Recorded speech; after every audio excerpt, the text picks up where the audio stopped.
Okay. That makes sense. But yeah, there was just a lot of men like trying to tell the thousands of women in the comments that they were wrong. And it's like, if so many women feel the same way, you don't start to wonder, maybe there's an issue. I just couldn't imagine. Imagine being a man right now and thinking that there's not a man problem. That's shocking. That's crazy. Um, yeah, I don't know. I don't know. And honestly, reading a lot of these comments from the women, and like there were married women talking about how their husbands were shit and how terrible they were. And I was like, bro, this is, I already was not, I was trying to feel optimistic. I was trying to feel like, love is a possible thing and not settling is a possible thing. But you know what? Reading these comments, I really just, my optimism has fled. She's gone. I just don't. And then coupled with the fact that please tell me why the man that, like, we're not even gonna give him an identity at this point. The it. Why would you? Why would you? He's not gonna listen to this because he doesn't give a shit about me. So I fuck you. Why would you tell a girl? Yeah, like yeah. Okay, I have 4 minutes left, so I'm gonna pause here so that I don't fuck up. So I heard a phrase the other day that I heard for the first time ever, and I was like, fuck, that makes sense. There is a phrase called future faking, and it is when somebody you are dating, they start telling you all their plans for you two in the future.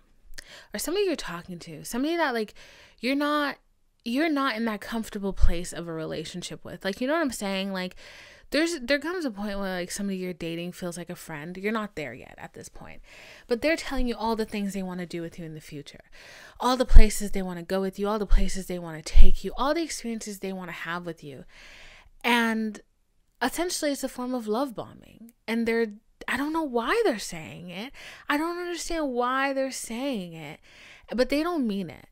And they're either doing it from a place of fear or a place of soothing themselves and bringing themselves comfort, trying to think that they have the ability to get to that point, when in real life, they don't. They fucking don't. So this motherfucker future faked me, and I fell for it because, like, honestly, like, I don't know. I thought the universe was sending me signs. I was just being a dumb, bubbly bitch. And I really thought, I was silly and I thought that a man could be great. So he future faked me, and the thing is, like, he told me all that stuff and then just disappeared. Interesting.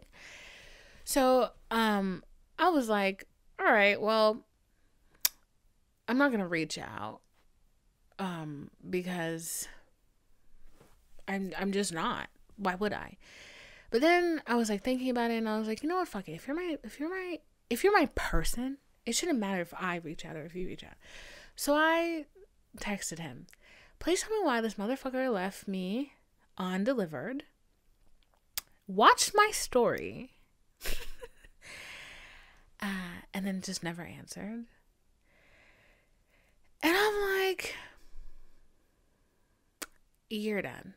You're done. You're done. And also, I'm done. It gets harder and harder to imagine a world where I get past the prerequisite of the talking phase, of the talking stage. And I'm getting older, and I just don't get it. I don't get it. I spend a lot of time reflecting on my life. And like last night, one of my friends, she said to me, she was like, she pulled my cards a couple days ago, actually. She pulled my cards and, like she did the whole ritual. And she pulled my cards and she received, she sent me a picture actually. And she got, I'm scrolling. Okay. Oh, that's why it like unloaded itself. She got the first card she pulled was, hurry up. Okay, the first card she pulled the 10 of Cups, the 7 of Swords, the 5 of Wands, the King of Swords, and the Hierophant. So, which I thought like was pretty on point, like regarding like work and stuff, because it literally was like, keep doing your podcast. That's what I got from that. And then when I asked her to pull for my love life, and essentially like this person in particular, we got the Fool. So, and I know the Fool means like approach things with like a care-like wonder and excitement and stuff like that.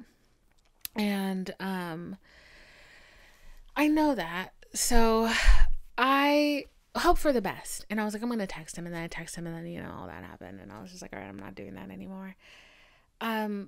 But she told me this morning, she was like, she's gotten to a point where she was just like, I'm just going to focus on my work and like the stuff I already have going on. And I'm just not going to try to find anybody. And the thing is, I feel like I don't really go looking. I don't really go looking like for relationships. Like these things find me. I'm like, it's like, I feel like every time I think about it, I feel like I'm just sitting there in my corner, like painting. And then somebody comes and they're like, hey, can I offer you a cookie? And I'm like, sure. And then they give me the cookie and there's a fucking razor blade in it. And then I'm like bleeding. And then they're like, oh, what's wrong? I'm like, the cookie you gave me has a razor blade in it. And then they're like, well, I didn't tell you to eat the cookie. I just, you know, I came and gave you a cookie. I didn't tell you to eat it. I came and I told you I liked you. I didn't tell you to believe me. Why would you do that, you silly goose? So that's what I feel like. And I love cookies. And and I just feel like at this point, I just am not going to eat any more cookies. And those comments really just did not make me feel any more optimistic about that. And I honestly just hate that. Like, it's such a normal thing. I hate it. Like, everybody deserves